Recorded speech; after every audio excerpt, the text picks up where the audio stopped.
Good afternoon and welcome to this meeting of the Greater Manchester Police and Crime Panel. We've really got one main item agenda, which is the setting of the precept, the police precept. I'll go around first and do introductions. I'm Councillor Nigel Murphy, I chair the panel and I'm representative from Manchester. Jeanette Staley, Head of Community Safety Salford City Council and GM Police and Crime Lead. Stephen Att, Governance and Scrutiny Team, GMCA. Gwyn Williams, Deputy Monitoring Officer, GMCA. Ian Pilling, Deputy Chief Constable, Greater Manchester Police. Councillor Nadine Muslim, Bolton Council, Executive Member for Stronger Communities. Majid Hussain, Independent Member. Councillor Warren Bray, Cabinet Member for Tameside Metropolitan Borough. Dave Lancaster, Lead Member for Community Safety at Salford. Janet Emsley, Cabinet Member for Neighbourhoods, Community and Culture at Rochdale Borough Council. Councillor Kevin Anderson from Wigan MBC. Councillor Steve Williams from Oldham, Deputy Cabinet Member for Social Justice and Communities. Mike Freeman, Executive Member for Public Safety, Governance and Reform, Trafford Council. Amanda Pears, Cabinet Member for Inclusive Neighbourhoods, Stockport Council. Councillor Sharon Briggs, Lead Member for Communities and Safer Neighbourhoods for Borough. Steve Wilson, GMCA Treasurer. Carolyn Wilkins, Chief Exec, Oldham Council.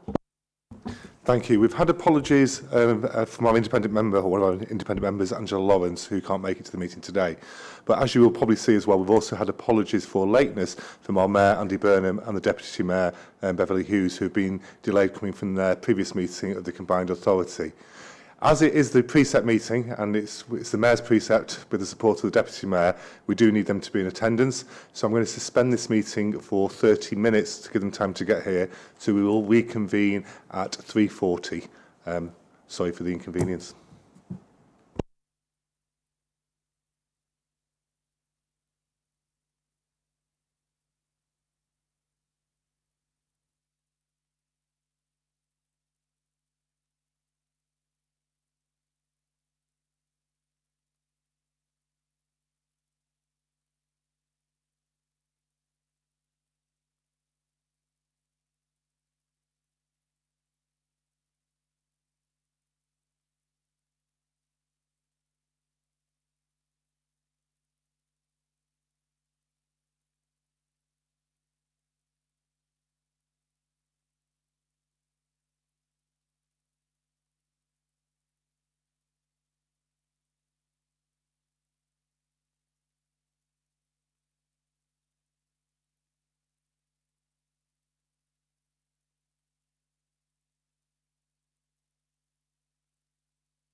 Okay, welcome back to the meeting of the Greater Manchester Police and Crime Panel. And please now we're joined by Andy and Bev, who've hot-footed it from Tameside to present their budget precept proposals.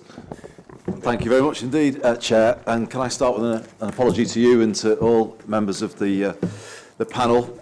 We had a very heavy agenda today at the meeting, and we were a little delayed, but glad we're now with you and able to present our proposals for the next financial year for Greater Manchester Police in terms of its core budget, but also in terms of the new commitment around recruitment, which the government have agreed. Just to say at the outset, to set the right context, raising council tax is not something that any of us should ever do lightly, and I'm sure that's the way we all approach it, because it is a regressive tax, and it isn't the ideal way, in my view, to fund public services. And so, you know, if we are to do it, we should do it with full consideration of other pressures on people, and be absolutely sure in our minds that it's fully justified. But if I could just be honest with you all, you know, in terms of my almost 3 years now in this role, I'm in no doubt whatsoever that the top priority of the Greater Manchester public is more police on the streets. I think there was a real feeling that's built, particularly I would say, you know, going back sort of 2-3 years ago, that things had gone too far. And there was a growing feeling that there was a emboldenment of the criminal class, if I could put it that way, and you know, there was a sense that people could get away with things, and you know, also communities beginning to feel more unsure and calling out for more police. So, before we get into this year's budget, it's important to say that we'd already been responding to that ourselves as Greater Manchester before there was any talk of help in terms of core government funding. So colleagues will recall that Bev and I proposed a precept for 2018-19 that allowed us to begin to recruit again. That was the first time in pretty much 8 years that Greater Manchester Police had been recruiting additional police officers rather than just replacing those retiring. And that was, of course, in the context of around the loss of 2,000 police officers since 2010. And then in 1920, we went much further and developed a proposal through a large precept increase last year, £24, to recruit over 300 extra. And obviously those new officers have been coming through. And I might just say, I can't remember whether Ian was there or not at Bolton a couple of weeks ago when we went to the attestation event. Yeah, it was fantastic to watch, actually. I can't remember that night. 140 or so were coming through, and you know, many of them women. I can't remember the half, and you know, all communities represented. A good number of BME recruits coming through. It really was like the future of Greater Manchester Police walking through the door, and it was fantastic to see. So it is real. It's, you know, what we've paid for is already coming through. But of course, now we come to this year's proposed increase. Then you know, it will take us further with the government funding that's been provided as well. So as you will know, the proposal this year is for the full increase as allowed by the government, a £10 increase on the increase we introduced last year. This will mean that we can raise £7.6 million from the precept itself, but when you take into account changes in the council tax base of Greater Manchester in terms of how it's changed, that will release an extra £2.5 million. And overall, it will mean that the force has got a budget, as you'll see in paragraph 1.5, of 9.1 million as part of this. And then when you take it with the government funding that we have, it sees an increase of just shy of £50 million overall. What does that turn into for us? the recruitment of 347 new officers in 2021. And that's our share of the 6,000 that are being recruited in this first phase. I mean, not all of those 6,000 are being recruited nationally this year, but it's the first phase of the new recruitment. And we're raising 347. I think we think overall our share will be 1,156. Is that it's not right? confirmed. Not confirmed, but that's what we're anticipating. You'll see in the budget table there on the core grant a figure of £30 million. As paragraph 1.7 makes clear, we're not entirely sure at this stage on what basis that has been allocated to us. Is it a one-off payment to fund the infrastructure associated with extra recruitment, desks and cars and whatever else, office space? Or is it recurrent, or it's a little unclear, or is it front-loaded and we have to keep kind of carrying it over? I think it's not entirely certain at this stage. So there is just put a note of caution down about that, because it seems a large amount of money, but it might not be all that it seems. Nevertheless, I think the cost of recruiting 347 new officers next year is around £11 million, and the ring-fenced uplift grant you'll see referred to in the middle column of the table only comes to 9.7. So to get to our precept is contributing to the cost of the 347. So it's obviously a mixed approach, but it won't just pay for that. And I just would want to point to a couple of other things in the paper which I think might be of interest to you. If I could take you to section 4 of the report, which I think is of interest actually, and I hope you as members of the panel will feel that this responds to some of the things that you've been calling for. I think what this allows, this wave of recruitment, is that we can begin to make a clearer commitment to all of our communities. And I'm pleased to be able to say to you today that the commitment that myself and the Deputy Mayor are making, together with the Chief Constable and GMP, is that as a result of the new recruitment, we'll guarantee all wards in Greater Manchester a named neighbourhood beat officer and a named police community support officer. All wards, Andy. Definitely all wards.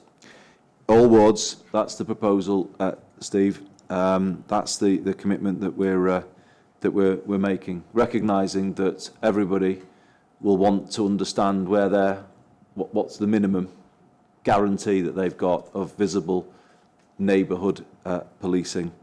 Then you'll see in 4.2 there's a proposal to allocate funding to recruit full-time school-based police officers. Now that is a call that has been coming from particularly our secondary schools in Manchester. Now I'm sure other boroughs would mirror it as well, but certainly when I met the Manchester heads not so long ago, there was a very, very clear call for that. Now, the Deputy Mayor might want to say a little more about this, but I think we want to respond to that call, but devise a scheme that gets as much benefit as we can. Schools may be prepared to contribute, and if they are, maybe that means we can help more schools and make what we're proposing go further. Or maybe it's a case of focusing mostly on those with the greatest needs. There's detail to be worked out here, and obviously you might want to put some thoughts or questions to the Deputy Mayor about that, but I think we're interested in how we might kind of get the maximum benefit for that investment in a schools-based cadre of new recruits. I want to just touch on other things that are which are outcomes that we want to see from this precept uplift if agreed by the panel. So I've said since I came into office that the response over 101 in particular is still not, in my view, good enough. And to be fair to GMP, it has improved a little over time. It's fluctuated, if I'm being honest, but I think the last time I looked at it, it was better than it had been for some time. Waiting times of around between 1 and 2 minutes, which were better than the 3 to 4 minutes that we had a couple of years ago. But I think there's still more to be done to improve that responsiveness. So you'll see in 4.3 a number of proposals, both from a technological point of view, but also a resourcing point of view, and also the education for teams working in call handling. The commitment, though, here is to recruit an additional 40 call handlers to further improve the responsiveness of 101, which I hope will make a significant difference. I have to say that in some ways, when we're talking about call handlers, it's almost like a bit old school in that we just think everyone rings the police. And one of the things that I'll be asking Ian to consider next year is to promote the live chat service more prominently to the Greater Manchester public, because having been to the OBC and kind of seen the team there who were doing the live chat, they were able to say to me how actually it isn't just the sort of convenience of it.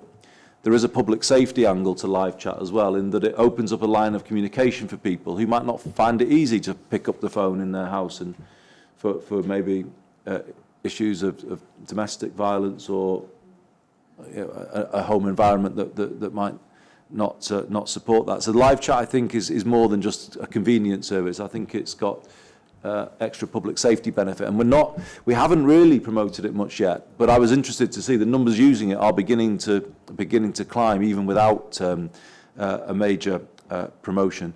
So I would like to see both, new effort on an improved 101 service and getting the public aware of the live chat opportunity going forward.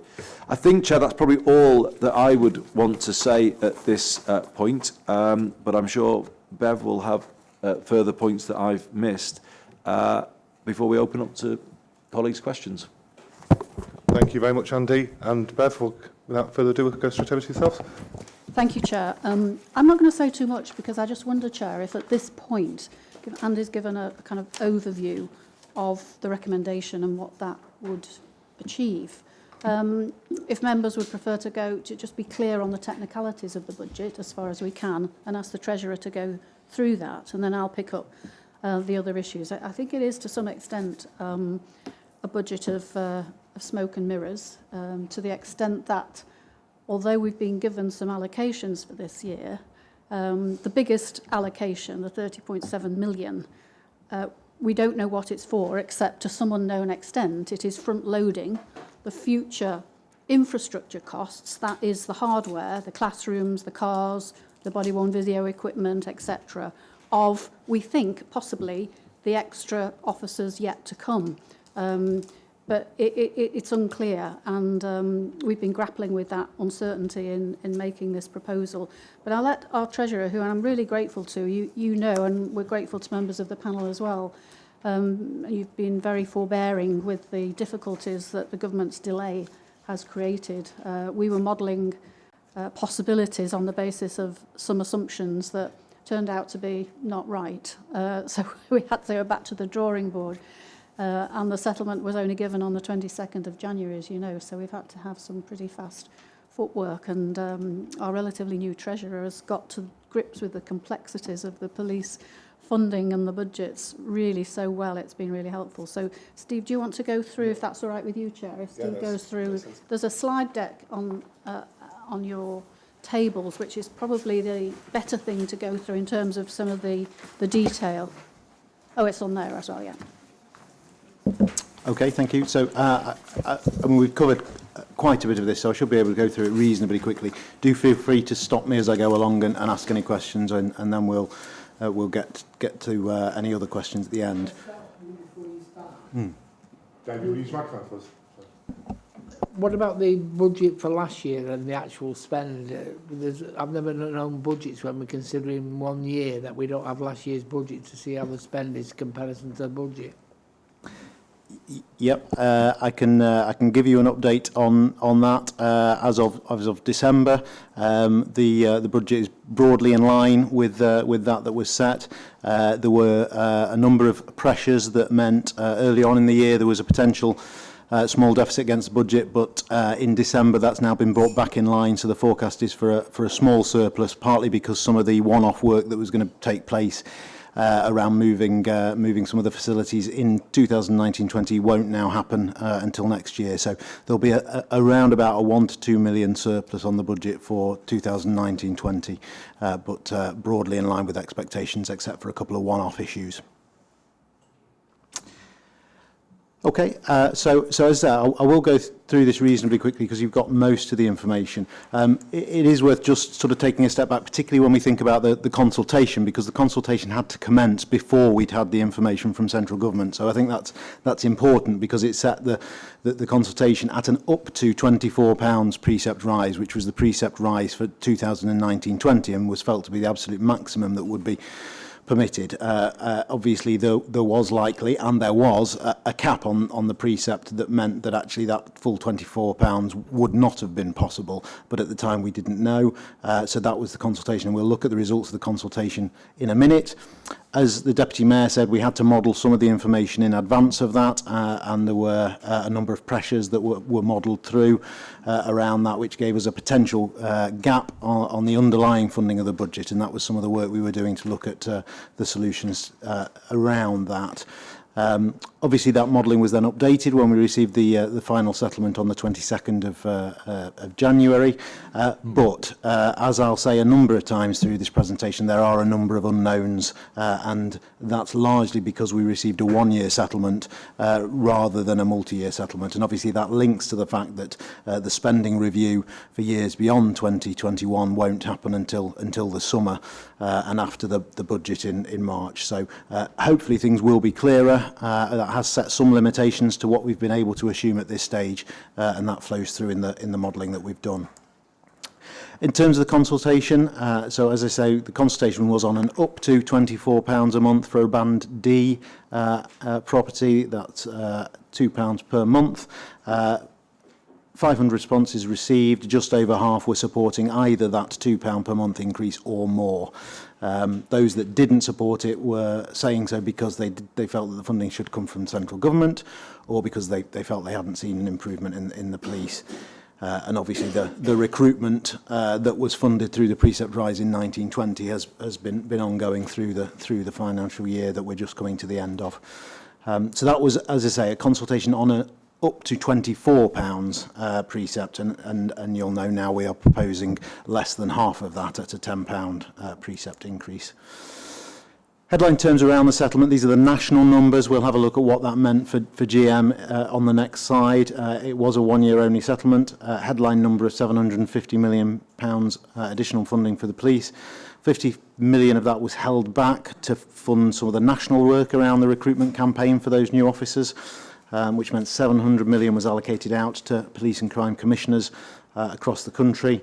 And that was split into this ring-fenced and non-ring-fenced. So part of the money we will only receive if we recruit up to the target set by government, which is the 347 officers in 2020-21. A couple of other things, obviously you'll be aware, some of you will be aware from previous discussions, there is an ongoing pressure against the pensions and the employer's contribution to pensions. We continue to receive the funding that we received in 1920 for that, so that is good, but again it's a one-year only, so we continue to face a potential risk in future years around funding for the pensions costs. And whilst the revenue funding has gone up, there has been a reduction in capital grants across the country, so a 74% reduction in the capital grant funding. And again, you'll see what that means for Greater Manchester on the next slide. So this is the table that was referred to by the Mayor and is in the pack. The presentation from government for all areas across the country presented both the precept increase and the government funding as a single package, and made the assumption that all areas would raise the full £10 precept increase. So that gave around about a 50 million increase for Greater Manchester. Broken down into those areas. So the combination of the precept and the tax-based changes give that 9.1 million increase in the income received from council tax payers, with core grant going up by 30.7%, 30.7 million on a non-ring fence basis, and just under 10 million on the ring fence grant. Again, that's 1 year. What we understand from discussions with the Home Office and others is that within the 30 million funding there is at least some front loading of the infrastructure funding. So within that funding we're expected to recruit the new officers to meet those targets, which is the 347 in 2021 and around about 1,156 in 22-23.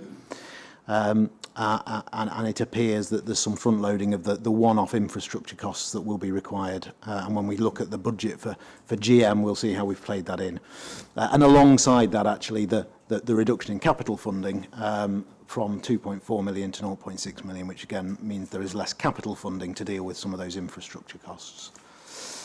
So I hope this is helpful. Not everyone finds it a helpful way of presenting things, but I'll do my best to talk you through it, and do tell me if the graphical way of presenting doesn't help. But the orange numbers are where there's extra money being committed, so extra spend is having to take place in Greater Manchester. The blue numbers, so that's almost the money out. The blue numbers are the money in. And the graph shows you how we start the year with our budget for 1920, which is a break-even budget, which is a 0 on the left. And we end up with a budget that we're proposing today, which is also 0, which shows that with the funding that we've proposed, we can deliver a break-even budget for 2020-21. And what it means when we strip out the one-off issues and the funding of the TOM, which is the target operating model, the transformation programme within the police, we can see that we're having to pick up additional costs associated with officers' pay, so that's both inflation and the full year effect of new officers coming into place.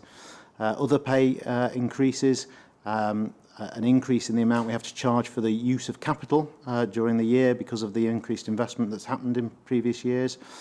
Some investment in some key priorities for the police. That includes a significant increase in insurance premiums, but it also includes extra investment in cyber security and some extra IT investment. That's the 3.5 million. And then we get to the recruitment of new officers. So the cost of new officers, including the immediate on costs, is just over 11 million, which would give a deficit without additional funding of 38 million or thereabouts. New funding then comes in, the three elements of new funding, the ring-fenced 9.7 million from central government, the non-ring-fenced 30.7 million from central government, and the money that's being raised locally through the precept, which is the 9.1 million. We've also got some funding that we've set aside in previous years to fund some earmarked activities, and that's the 7.7 million that's funded from reserves. That leaves us with the money that's available for the infrastructure funding that we'll need to cover. As we say, this is a front-loaded requirement of the new officers and associated costs of 19.8 million. This shows that will be spent in 2021. In reality, some of that may be phased over more than 1 year, but the funding is being provided for in this year on that basis. If it's spread over more than 1 year, then the funding would be moved via reserves into future years to meet that spend. And that's how we're intending to set an overall headline budget of break-even for 2020-21. I will just pause there. The next slide's on conclusions, recommendations, and then next steps, but I will just pause there on the slightly more technical slide just in case there's any clarification or questions. Kevin? Yeah, thank you, Nigel. Just in terms of spend, I mean, it's really following on from Councillor Lancaster's question about last year's budget. So one of the main justifications for an increase in the precept was a recruitment of over 300 police officers last year. Just how far are we along with that recruitment process? I mean, it does come from a little bit of concern that perhaps we have been a bit slow in actually recruiting new officers, especially given the length of time it does needs to train new officers as well. Sure. Within 10 or a dozen-ish, we are going to be on target at the end of the year. It's never an exact science, clearly, as members will be aware, because we're never completely sure of numbers of retirees, etc. And there is a lag. I think one of the frustrations, obviously, it's really important to articulate, is that from the moment that a new officer walks through the door on day one, before he or she has done the training and is able to actually patrol independently on their own, it's around about 9 months. So there's always that lag from people actually being appointed to Greater Manchester Police and actually being available on the front line. I think that's why people will say that we've not seen the benefit of it yet. Well, that's because a lot of those officers are still actually in training, so it's not an immediate hit. But we will end up at the end of the year, at the end of March, within a small number of where we predicted it would be as regards appointing those extra officers.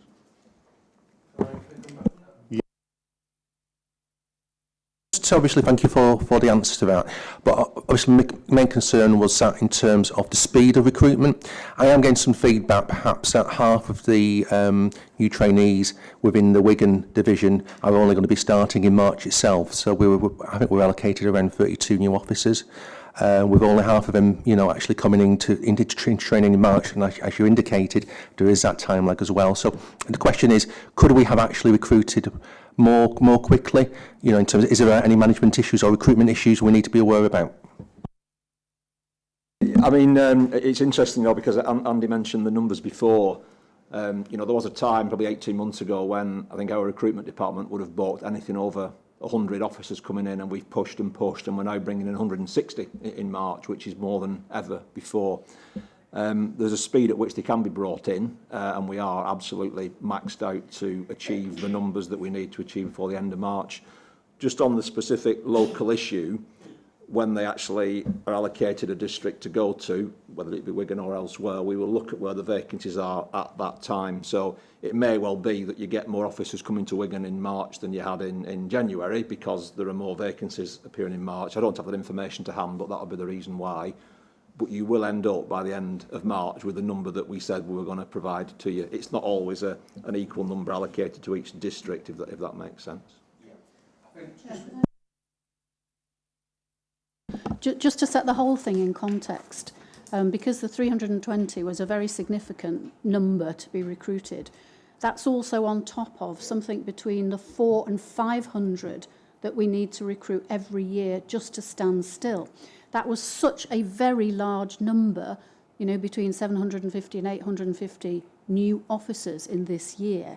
We had to have a kind of almost like a goal command process, and we monitored it rigorously, every month or so, because it was such a stretch for the organisation. And after that, as you'll appreciate, it isn't just the attraction, the selection, the recruitment exercise. Beyond that, you've got to find supervisors for them and and trainers for them and so on. So it was a very, very challenging exercise. It's not just the 320, it's the other 400 and odd. I appreciate the comments, Chair, but the question I really want to answering is, obviously we've got a commitment in this new precept to additional police officers for the next financial year. Is anything that we could have learnt from our recruitment process? Obviously it was about the end of January, early February last year when we set police precept for the this financial year. Is there anything in terms of planning or that we could have learnt in terms of increasing the recruitment process, speeding it up at all for the new municipal year? I think we always seek to learn. The numbers for next year, because at the moment we're anticipating less retirees, even though we've got the extra 347, we'll probably not actually recruit overall more people next year than this year, if that makes sense. So we're not expecting particularly greater challenges. I think it's about quality as well as numbers. As Andy referred to, we've brought in a considerable number of officers from BAME communities. That's through really, really hard work of our positive action team. So we always learn. We always look to see if we can do things better. But I think fundamentally, a lot of the challenges that we've overcome this year and increasing those numbers coming through have put us in a really good position for next year going forwards. But as ever, you know, the feedback from yourselves is more than welcome, because we would always seek to make improvements where we can. I've got 3 people that have indicated. I've got David, then Amanda, and then Mike. So David. My question really is probably by the Chief Super, Deputy. Where are we up to with actually redistribution of police numbers? We were told by the Chief Constable that one of the things which was going to do this year was to actually look carefully at the existing numbers in divisions and to see whether there's a need to change. There's a lot of assumptions in here about where police officers are going, but there's no mention of redistribution. Yeah, we've done the work. It shows that there are certain parts of Greater Manchester on the modelling that we've used that aren't as well off as officers per crime or per incident as others. And when we allocate these 347, we would seek to address some of those anomalies. It's not about taking officers away from anywhere, but what we'll be doing is seeking to allocate them in a way which seek to address that balance, so that we can say we've got an equitable service. It is a challenge, as you'll be aware, because whatever model we use, it'll throw something slightly different up, and how many officers an area actually need is obviously, you know, a matter of some subjectivity. But we do know, and we apply those models, that there are some parts of Greater Manchester that have less officers than the model says that they should have, and others have got more. Ian, I just wonder whether you could say a little more on the commitment that Councillor Williams picked up on when I said there'd be a named neighbourhood beat officer and PCSO for every ward. Is that a firm, I mean, obviously it is a firm commitment in the paper. Perhaps to answer Councillor Lancaster's point, you know, there'll be some wards in Greater Manchester that will get more than that because of the level of, but that's something we can deliver in the coming financial year. So. Yeah, as Deputy Mayor said, and we've literally had sort of 8 days to sort of pull this together because of the way the sort of settlement came out. But what we've tried to do is to, you know, even though we're not in a position to allocate the 347 yet, is actually have a look at some principles, and that's where the 20 officers for schools has come from. We've done a lot of work over the last 12 months around restructuring neighbourhood policing. We've put neighbourhood inspectors back in place that had been lost. What we must do is have that commitment, though, that anybody, no matter where you live in Greater Manchester, you know the name of your local PCSO and your local neighbourhood beat officer and your local neighbourhood sergeant and your local inspector. You've got that escalation, and you know who to contact, whether it be through an online email or whether it be through a telephone call or whether it be through social media. And you've got that guarantee that no matter how you make that contact, that somebody will come back to you within whatever timescale we set, 24, 48 hours or whatever.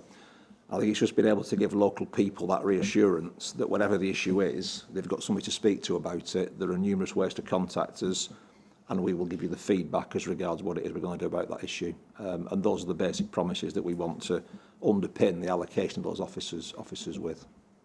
Thanks, Ian. Amanda. Thank you, Chair. My question is related to the recruitment again. Given the discussions we've just had, is there any risk that we are not going to achieve the recruitment for the ring-fenced monies because we don't want to be giving any back? Perhaps. I mean, you can never say absolutely, can you? But on the basis of what's been achieved this year, which was almost equally challenging, with a very robust approach to governance and management and oversight of that, not just by me, but by the senior officers too, and reporting in to me regularly.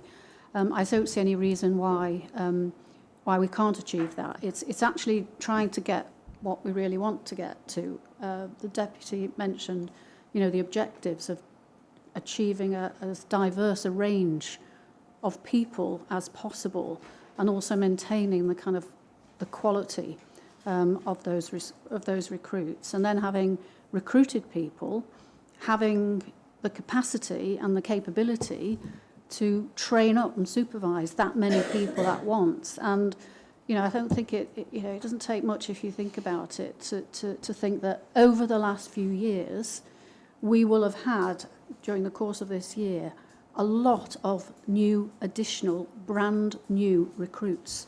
So a significant percentage of our frontline police officers will be new or relatively new, and they will need continued training and development in order for them to do their job properly and you know, do the job that the public need them to do. So yeah, it is challenging, but on the basis of our experience this year, I don't see why we will not achieve it again. Thank you. I've got Mike, then I've got Steve, and then I've got Warren. Thank you, Chair. Before I ask my question, I really need to declare for the minutes that I receive an occupational pension from Greater Manchester Police, which you should have done at the start, but because of what went on, it was missed. But there, I've made that declaration. I listened to Councillor Lancaster, I listened to Councillor Anderson, and there are concerns, and there have been concerns all around the table about where do our police officers go. And my request is, do you think we could just have a report for the next meeting about where these recruits that were recruited for in the last 12 months have gone to and been allocated, with lists about, because the big thing when you go out to councils is, they'll say in Trafford to me, how many officers are we getting? Well, you know, I'm quite relaxed about it, but a lot of people aren't. And I think the Mayor made the point that people want to see and know they've got visible police officers. So we could have that report about how we've gone on for last year, and then similarly next year we get a report, you know, and we get a report, and that'd be very, very useful. Thank you. I think that is noted, and we'll look to providing that. Stephen. Cheers, Nigel. Thanks. I don't know who wants to take this question, whoever wants to have a go at this. There's two magic words missing in this report: back office staff. And I know some of my colleagues are thinking exactly that. What you're saying about the officers is absolutely brilliant. It's great. Back office staff, surely you're going to need to bolster them up. Anybody want to pick up back office staff, either 2 or 3 words? One of the things the precept will deliver is to enable us to recruit this number of police officers. Some of the options until we got the settlement we were having to think about is, given we could not reduce the number of police officers to fill the gap in the budget that we're seeing at that point, was to have to cut police staff. But that is very difficult in the sense that if you do actually cut police staff, you end up backfilling those back office posts with police officers who actually you want on the front line. So we're not proposing to increase the number of police staff who do those very important back office jobs. But what we are going to do this year is a fundamental review with the Finance Assistant Chief Constable in GMP and Steve here. We're going to look rigorously at all those back office functions and to see if we can provide them more efficiently. But we're not proposing at the moment to increase them, Steve, but we're not reducing them either. And that is one of the benefits the precept is would give us. It means it removes the need to think about reducing those numbers. I've had an indication from Councillor Bray that he's actually about to ask the same question, so you certainly were on the same page. Councillor Briggs. Thank you. My question is about the school-based officer proposal. I was really pleased to see this, and I think it is something what is greatly needed.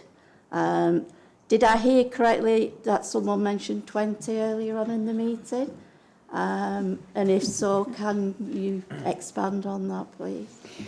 Yes, the chief officers put to me a proposal that the GMP, their police funding, fund 20 in the schools of greatest need. But I took that figure out of the report because I think we can think a bit more flexibly about how we use that resource. It may be that there are some schools where we would fund a full-time officer if that's what needed. There may be other schools, and this is already happening, I think in Salford it's happening already, in which a single police officer is servicing 4 or 5 schools in a group. We also know, and the Mayor's had a meeting recently he referred to, I think, with Manchester heads, there are some schools who want some police officer resource and can pay and want to pay. So we don't want just one model of providing police officers free. We want to stretch that resource as much as we can and use all of those means of giving schools the capability of a police officer up to the level that they want it and need it, but we'll do it in different ways. Final comment. I'm glad to hear what you've just explained, and I think flexibility is a key word, and we don't want something too prescriptive what isn't going to address the issues.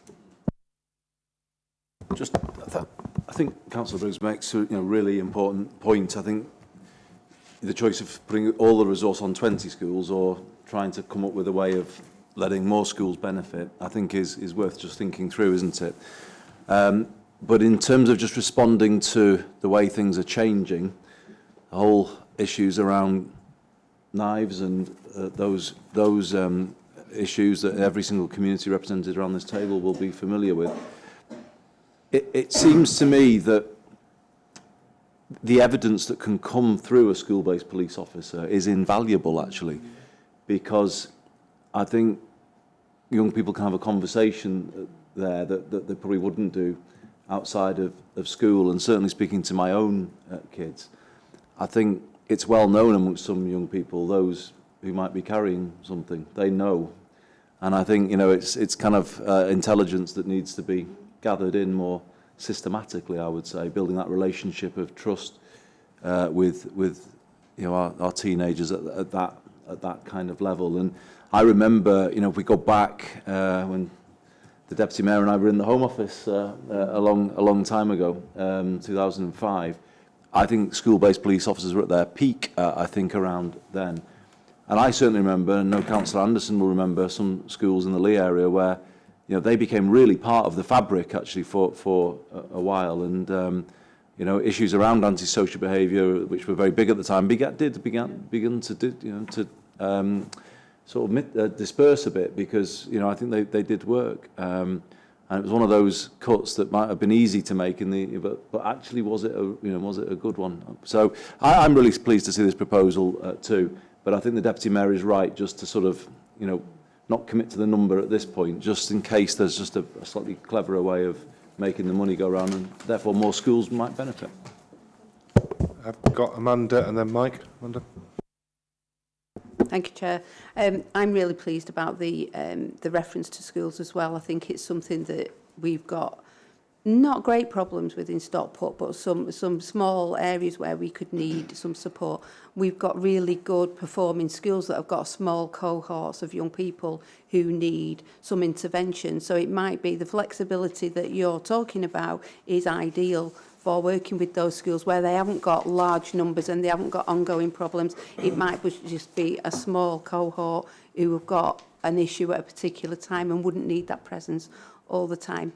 I just want to say that we welcome also the funding that's been retained and delegated down to us for the community safety budgets and the other targeted work that we need in our areas. It's really, really welcome. And I think with the work in schools, it will just strengthen what we're doing locally and make a real impact in our communities.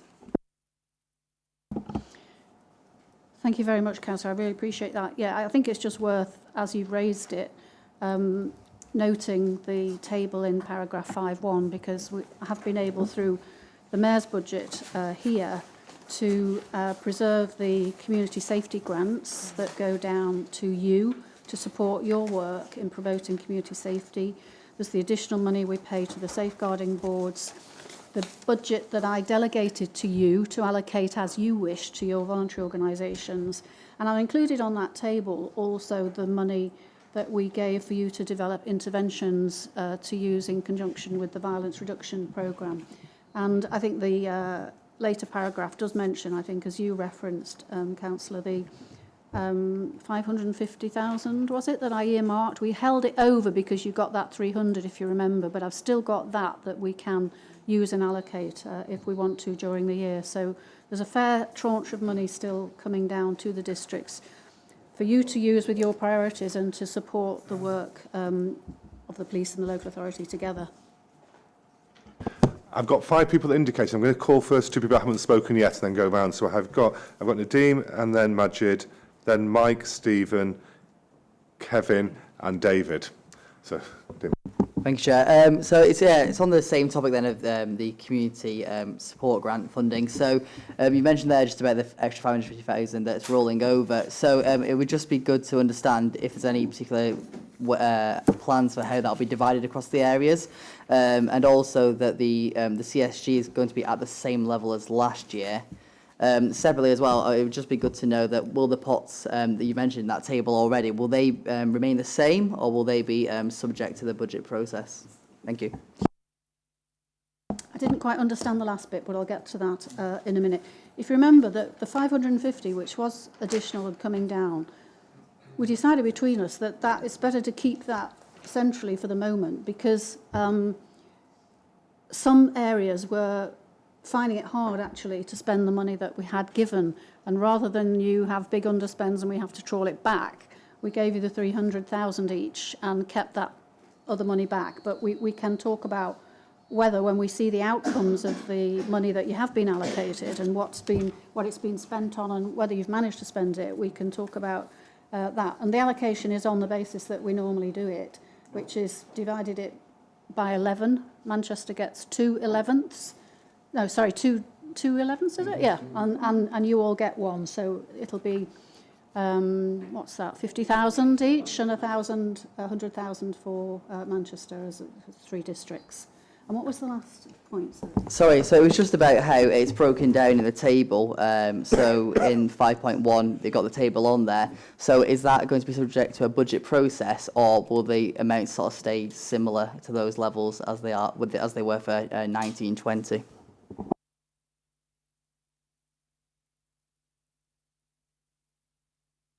Majid. Okay, a couple of things if I can. So first one, in terms of the consultation response, it was disappointing that only 500 people responded. Appreciate there was a lot of effort put in to try and get the consultation. So maybe for next time we try something different. Second thing, really good, we've got 40 extra call handlers, so we're responding to the calls quicker. But when we go out there, the big issue is responding to the issues. So whether we get some commitment, that's going to be looked into in terms of responding to actual incidents also. Thank you.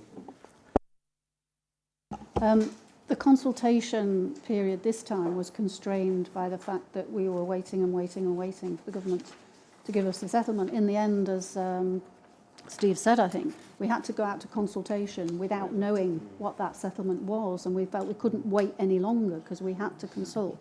So it meant that we only had a couple of weeks this year for that consultation, whereas normally it starts in December and goes on for 4 or 6 weeks through to the middle of January. So the numbers are reflective of that constraint on us this year. And equally concerned about response. I don't know if Ian wants to make some comment about that, but you're absolutely right. It isn't just answering the phone, it's responding to the incident. You're right. It's a challenge, you know. Every day, clearly, a certain amount of work comes into GMP, and having enough people to deal with that work is something we struggle with every single day. And, you know, 347 sounds like a lot. It's certainly welcome. But when you look at what we're going to try and do with it, you know, strengthen neighbourhoods, as you said yourself, put some money into call handling. We would like to use some of it to strengthen our, what we call our patrol function, officers that actually go to the jobs. But obviously, when you split that across the 10 districts, 5 shifts per district, the numbers start to get quite small. But you're quite right. There is something we need to do more effectively than we currently do. At the moment, we often have to, as you'll be aware, abstract neighbourhood beat officers to backfill. Hopefully, if we can get that patrol function properly staffed, then we can do less of that. And, you know, the 40 extra people to answer the 101s is again, I think, welcome to enable us to answer the phone more quickly. What we seek to do, though, going forward, and it is in the paper, is actually improve our technology around the IVR system, which means that we can, in future years, use the money that's currently being spent on those 40 call handlers to actually pay for frontline police officers. But we are alive to the issue that you raised. Just to add, if I may, I think it was an unsatisfactory situation that we were in with regard to the consultation, because the figure, we didn't have what the government was restricting us to, the precept, so it was asking for people on a bigger number, and people supported the bigger number, didn't they, by a small majority, or just over 50%. So I think we can be pretty certain that the public would at least support this number that's being put forward.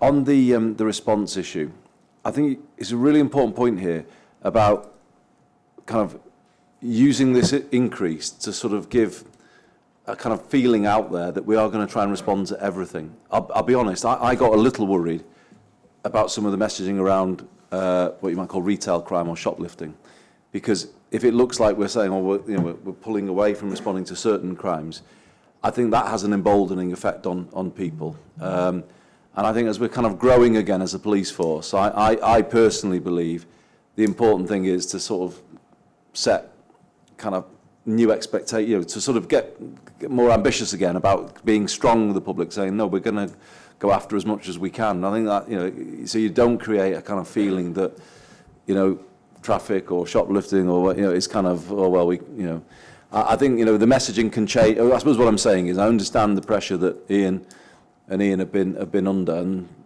unpalatable choices have to be made sometimes when there's more jobs coming in than there are officers.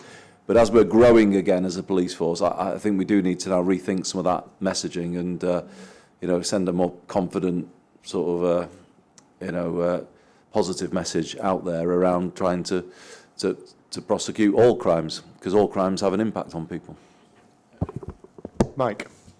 Thanks, Chair. I think we'd do well to remember where we've come from. Since 2010, GMP has had £200 million stripped from its budget. And you're quite right, we are growing again. We've got the trend in terms of trying to recruit officers, and what's most disappointing about the government settlement for me is if you strip out all the money for additional recruiting, it's a flat cash settlement. And that is outrageous. I'm sorry, Chair, it's outrageous that we've got a government that's come in and said, we're going to spend on the police, and what have we got? Flat cash settlement. And I think we need to make something of that and send the message back to Westminster. Not good enough. You tried hard, but you failed yet again, and you're failing the people of the public of Greater Manchester. And that's the message for me that needs to come out, because the most important thing for this committee today is how are we going to spend the £9.1 million that the precept raises? Are we going to, and making sure we've got value for money? And for me, there's some great winners in here. This idea of a neighbourhood beat officer and a named PCSO for each ward, in Trafford, that's 21 wards. That is a big plus for us, and I want to see that happen. And so I'm very, very happy with the fact that we're actually seeking to put a £10 on Band D.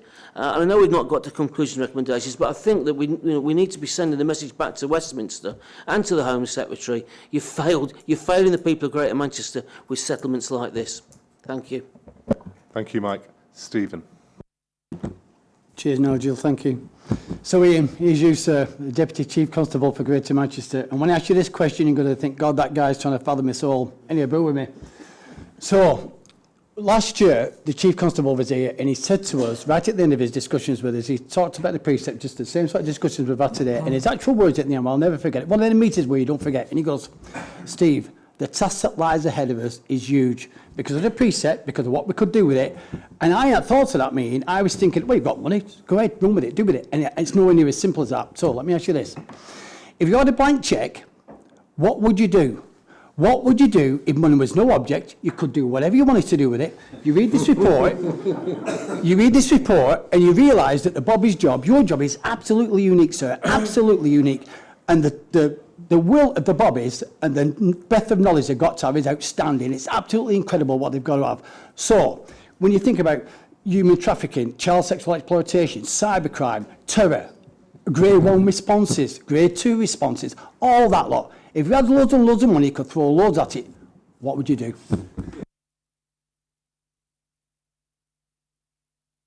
Ian, you can have a stab at that one. Yeah, I'm not sure that's the answer to that question, Councillor, but I think just, going back to Councillor Freeman's point and then your question, we have lost so much.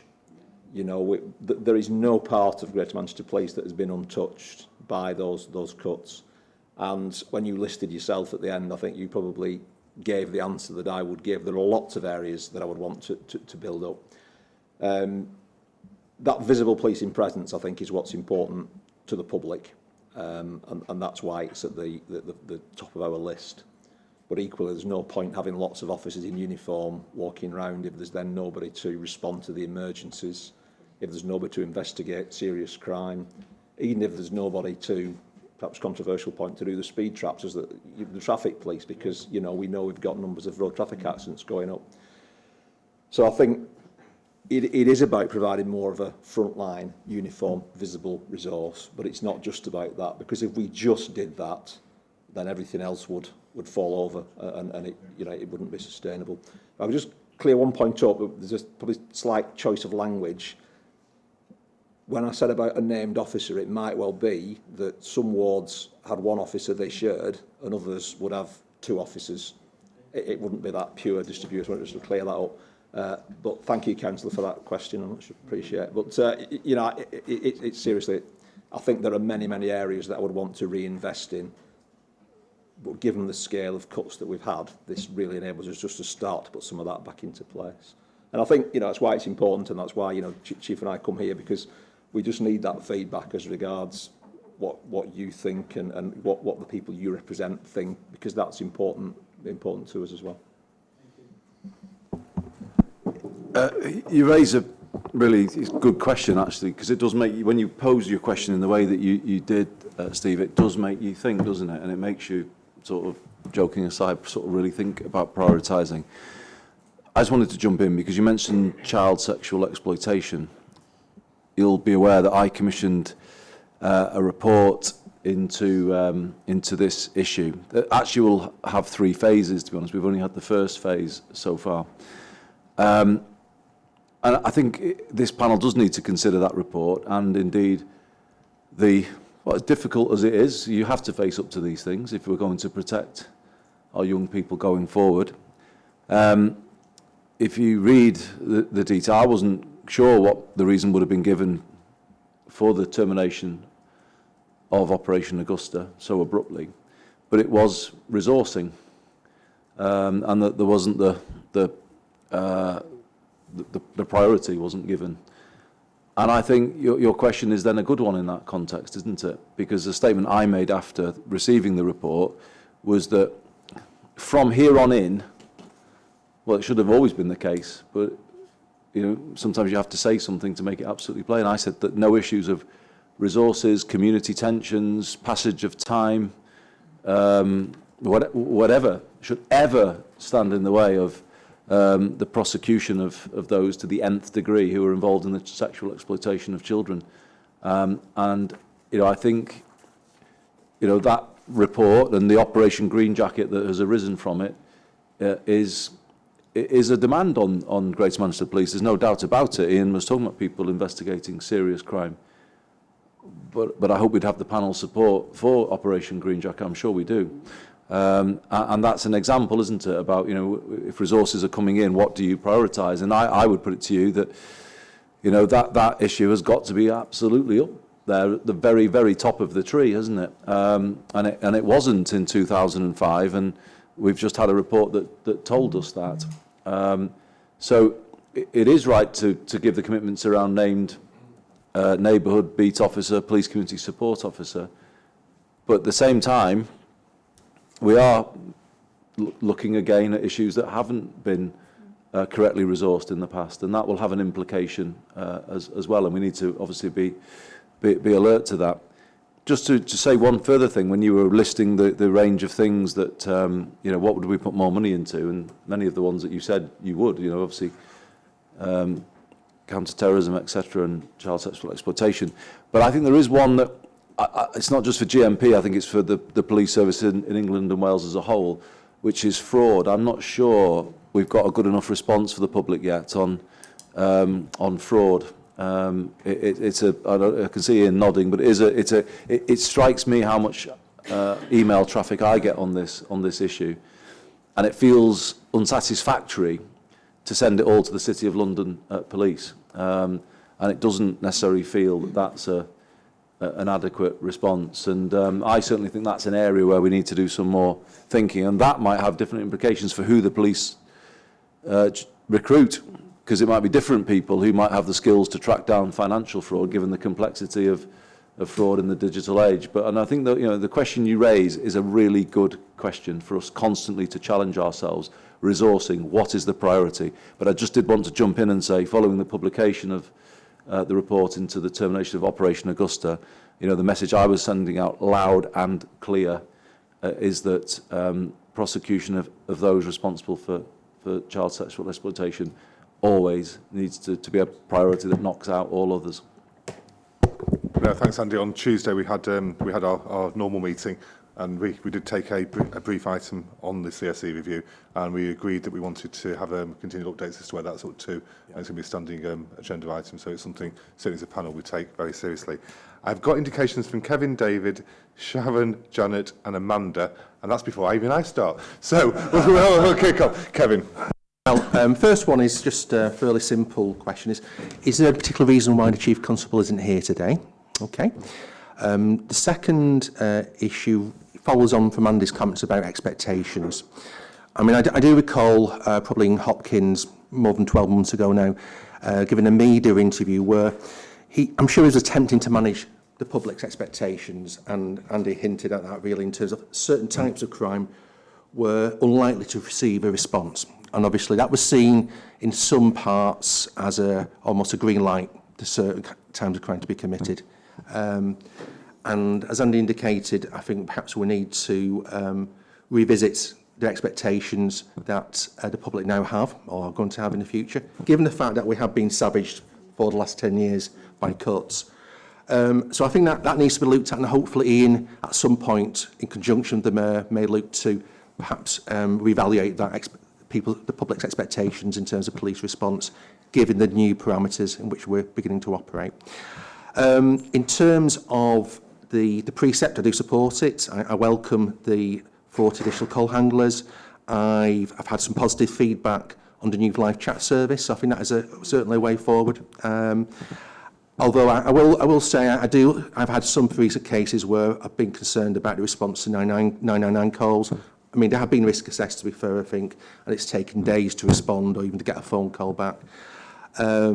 Equally, I think, you know, I've been a victim of crime myself last Sunday, and although I got through initially in the 101 number within 5 minutes, it took another 25 minutes to get through to the actual call centre for them to take the details of the incident which I was reporting. So, you know, it's a mixed bag. There's a few issues, and I think in terms of the public's expectations, then I think it's something which we need to look at more and try and make sure we send a coordinated message out as well. Yep. Chief Constable's on leave. He's out of the country, pre-booked. How long have you got on the crimes? I'll try and be really brief, Chair, because I know other people want to speak, but we've not got enough people to respond to every crime that gets reported to us, and that means we've got to make choices. The difficulty is it makes complete sense to me from a professional investigative perspective not to send an officer to somebody that's had the car brought into if there's no CCTV. If that's your car and you've had £1,000 worth of damage and a lot of things stolen, it probably doesn't make sense to you as the victim. And that is the constant rub we have on a day-to-day basis. I think we could probably communicate with the public better around it, but it is really difficult because I think there is this expectation that you've been the victim of crime that you see a police officer. I think no matter what we do, it's difficult to move people away from that. But the bottom line is, if I'm sending an officer to every vehicle that gets brought into, I'm not sending an officer to be able to deal with the CSE investigation. And the choice is that stark, and that's why we've got to prioritise. But I think the messaging around it is really difficult because if you're the victim, you want the service. You're right around the inconsistency. 2 minutes is around about the average, but we do get peaks when big things happen. Clearly, we have some capacity in the system, but if we get 2 or 3 simultaneous incidents, the call volume goes through the roof, and we can't simply have a standing army waiting to answer, and that's why we get those waits. The 999s, we do answer them within 10 seconds. We then prioritise what needs a resource to be sent to it. I think overall we're pretty good at getting to emergencies. It's that next category of call, the within 1 hour, where we probably struggle more. Does that answer your questions, Councillor? Sorry, I think that was. I made some notes. Okay. I just don't want to disagree with him, but for me, the expectations point, it's really important to say there's the expectations of victims of crime, like yourself, Kevin, last Sunday, and but we also need to think about the expectations of those who are thinking about committing crime. Yes. What might they expect there to be the level of police? And I think you might want to kind of maintain the highest expectation that if you're going to commit a crime, there's a chance you're going to, and I just do think that's, I understand the need to be honest with the public, but at the same time you want to kind of create the feeling as much as possible that all,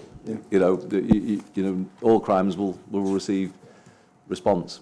And it's a challenging issue when you're on a cuts agenda, but now we're on a growth agenda. Hopefully we can put that back in a better place. Can I just add of course you can. I think the other point just to mention, and I've had this discussion with Chief Constable and the Deputy here, accept the reality that not every incident can have a police officer go out to it if you're going to prioritise those that are most serious in terms of the threat and the harm and the risk to people. But what we can do is pick up phones, we can keep people informed, we can say, have you got any CCTV near you?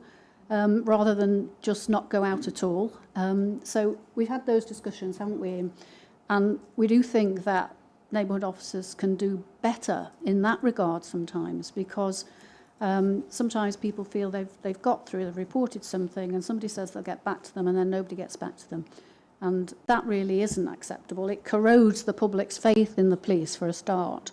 And it's not very demanding of police resources to be able to use the phone, keep people informed, tell them what's happening. Just to say, I did get a response the next morning, a phone call the next morning, which was appreciated. So, David. Just two quick things. Firstly, I was pleased last week when I saw the police recruiting for women police officers and ethnic communities police officers. That's well overdue, and I'm glad that's happened. One of the questions I'm asked, not for now, is the public are asking when the open generally applications will be considered, because at the moment they're getting told there's none available at the moment because they're targeting the two areas, which is fine. We'd just like to give some indication we will be going to a wider community. I just really wanted to, the main thing I wanted to talk about also was community safety partnerships. The money there to me has been really welcome, and what it's achieved in partnership working is substantial. It's not just about the grant you've made, it's about the backup support which went in an officer's time, which is scarce in local authorities and housing providers and voluntary sector. But they put a lot into it. My main worry on the report you've got, probably losing my voice, is the hate crime figures. I believe, quite frankly, that's an area we've got to look at very seriously, and whether that amount we're putting in is sufficient to the problem we've got. And is there any match funding we can get from elsewhere? Thank you very much for those comments, Councillor Lancaster. I appreciate them. On the hate crime, you're right. We know it's one of the most significantly underreported crimes. And I met very recently with Superintendent Rick Jackson, who's the GMP lead on this. And we talked particularly about initially trying to raise awareness of the reporting centres. And I asked all your partnerships, as we go into Hate Crime Week next week on Monday, to make that one of the priorities in your areas, to publicise the reporting centres and to help people report, because we know it was about 600 offences last year on hate crime, and we know that is just the tip of what is a much bigger iceberg, so we've got to do better on that. But it's a week of campaigning next week. The 5,000 is actually, it's how you use it. We don't put any constraints on it, but it is actually for that week. There's nothing to stop community safety partnerships using some of their other money for any specific work they want to do around hate crime in their areas. Yeah, and of course we had a report on it on Tuesday about some of the work that's gone to take place last year, and it's planned for next week, and I know I'm joining Deputy Mayor on Monday for the launch of it in Manchester University, which I'm looking forward to. Sharon. Sorry, it's going back to the 101 and response times, and it's good to see we're recruiting extra staff, and we're looking at, improving that service. But just a word of caution, having phoned 101 myself this week, I didn't get a reply. I had to put the phone down and do 999. So it's, you know, we can sit here and fool ourselves that everything is working well. It's not always working well. It's how many people, you know, it's £1 million for 40, you know, and I can keep pumping people in there to answer the phone more quickly. But I think there comes a point where we need to focus much more on the technology. There's something odd about policing. You know, if you're trying to contact any other organisation, your starting point's online. And, you know, we have got an online office so you can report crime and social behaviour, lots of things online. But because I think that number of 101 and 999 is so widely known, it's people's first point of contact. So I do sympathise. It isn't good enough on occasions. But I think rather than just keep pumping loads and loads of extra staff, we've got to look at other mechanisms such as single online home and the live chat that the Mayor's mentioned. Ian, because recruitment's just mentioned again, could you answer Councillor Lancaster's question about general recruitment? You know, whether now are we going to go out more to more general recruitment? We tend to target our recruitment, so we have open evenings that we invite people to. What we don't do is take adverts in the paper and things, because we don't need to. We get that many people emailing us in. So we've got more than enough sort of applicants than we need at the moment. But if anybody wants to email GMP, the recruitment, then we will give them the information. To go along to one of those events. Just a quick look on the website, actually. I didn't get a chance to finish looking. But, okay. I think, well, maybe something we can pick up from here. It's quite important we can work out how that process works so that people can have those opportunities. I think one thing that's often said on 101 is trying to make sure the right calls are going through there, because I know quite often some of the calls that are going through to 101 are not actually for police responses. So that's why, again, it's trying to get those right so we can be responded to in the right way. Janet. Just a simple one. Whatever decision we make today and however we spend the precept on beat officers, schools and community safety, just a feedback from a couple of residents who came back to me and said they were very happy to pay extra so long as they knew that they were getting value for their money, as long as they knew what they were getting. And Ian, you said it, we would need to communicate better with the public about it, and whatever decision we make today needs to go out there and be the reasons given and exactly what we're doing so that they can see what they're getting for the money. I mean, I think that's where this commitment to the named officer and PCSO comes in. And I'll just take away that comment you've just made, Janet, and just say, you know, when can we get those names in place for all boroughs? And I think residents deserve a date by which we're committing to have that fully in place, where the names are there and they can find those. You know, so that is a reasonable request that comes back from and a date by which we're guaranteeing them a named officer for their ward that they can. Amanda. Thank you, Chair. Mine is related to that. I think the questions I'm always asked by members of the public and our opposition politicians is, what are we getting for our money? I think it'd be really useful to have a short summary, wherever possible, about what it's meant for the previous year's precept spend, what it's meant to the boroughs. We understand about the wider strategic needs and that we need to be building up our anti-terrorist teams and our cyber safety teams, but the public don't understand that. They're just looking at the bobbies on the beat, and sadly some of our opposition politicians are only looking at the bobbies on the beat and not seeing the bigger picture. So we're getting challenged all the time. On a positive, I did attend an attestation ceremony in Stockport in October. There was 153 officers passed out. There was 50-50 split with male and female, and there was 27% from the black and minority ethnic community, which I thought was absolutely fantastic. I do want to start wrapping up. I've got two people that are indicating, and I've got a couple of points to say. I've not made any points. I've been very good as chairman. Kevin, then Michael, small points. Appreciate your patience as chair, Nigel. I think it's you've done quite a good job this afternoon. My question really relates to the new police computer system. Just really an update on where we're up to with that. Kevin, I'm gonna not take that. We did have an update at the meeting on Tuesday, so I don't think it'd be appropriate now, but there will be one at the next panel meeting. Mike. Right, don't want to steal your thunder, but if you're looking for someone to move a recommendation on the precept, I'm prepared to do that. Thank you, Chair. I have got one drafted. I just want to make a couple of comments. I think we've had a really good discussion about where we are and where really policing is in Greater Manchester and probably more the country as a whole.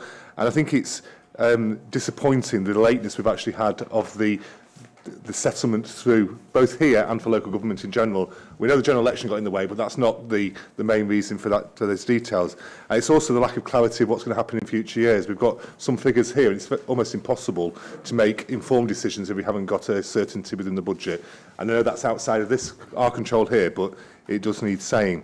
I have drafted some words as a proposed amendment, and then we think we've captured it, or we can amend it, the amendment. But I'm going to propose that we do accept the precept as set out in the papers. But in agreeing the precept, it's frustrating again that instead of a fair funding of the police directly by the government, the government has continued to accept that is expected the precept to increase by the maximum amount, despite the inequalities and unfairness of the council tax system. The increase will see continued investment in neighbourhood policing, including a named neighbourhood police beat officer and police community support officer for each ward in Greater Manchester. In addition, Greater Manchester Police will allocate a full-time school-based officer to schools across Greater Manchester in the greatest need. Investment will be made in the new digital recording equipment and in an interactive voice response telephone system that will help improve the 101 system. We welcome the continued support given to community safety partnerships and the voluntary sector organisations, giving them additional resources to tackle on a local basis issues including antisocial behaviour, supporting victims of domestic and sexual abuse, and working on reducing offending and re-offending. Does that capture? Do I have a seconder for that? Okay, I'm going to put that as a recommendation to the meeting. Do we need to do anything specific on this? Is it a clear show of hands? Those in favour of accepting the motion with the amendment? I'd take that as unanimous from the 10 boroughs. So we're moving to accept that precept. Can I thank everyone for the meeting tonight? It's been a busy week for us. We've got a visit round the call centre due in the next few... 25th. On the 25th of February, so it's just 7 months' time. Thank you, and hope you all have a good journey home on a Friday night from Manchester. Thank you.